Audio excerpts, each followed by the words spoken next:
Hi guys, welcome to mini blog. పిల్లలందరికీ school start అయిపోయినాయి కాబట్టి మధ్యాహ్నం లంచ్ బాక్స్ రెసిపీ ఒకటి చూద్దామా.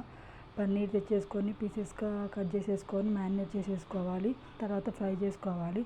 రైస్ కుక్కర్ తీసేసుకొని 2 tablespoon oil, 2 tablespoon ghee, curry leaves add చేసుకొని ఆనియన్స్, గ్రీన్ చిల్లీస్ యాడ్ చేసేసుకోవాలి. తర్వాత 1/2 టీ స్పూన్ సాల్ట్ యాడ్ చేసుకొని అవన్నీ బాగా ఫ్రై అయ్యాక టమాటోస్ని యాడ్ చేసుకోవాలి. తర్వాత పుదీనా లీవ్స్ని యాడ్ చేసేసుకొని బాగా తరువుగా మిక్స్ చేసేసుకోవాలి. తర్వాత ఇంట్లోనే దంపుకున్న జింజర్ గార్లిక్ పేస్ట్ యాడ్ చేసుకోవాలి. తర్వాత రైస్, పన్నీర్ ఏదైతే ముందు మనం మ్యారినేట్ చేసి ఫ్రై చేసామో అది యాడ్ చేసుకున్నాక రైస్ యాడ్ చేసేసుకొని వాటర్ యాడ్ చేసేసుకోవాలి.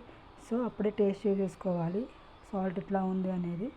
సో సరిపోతే సాల్ట్ యాడ్ చేసుకొని లాస్ట్లో కొరియాండర్ లీవ్స్ యాడ్ చేసేసుకొని పెట్టేసుకుంటే పిల్లలు ఎంతో కమ్మగా, ఈజీగా, టేస్టీగా తింటారు. మీరు కూడా ట్రై చేసి ఎలా ఉందో చెప్పేయండి. That's love.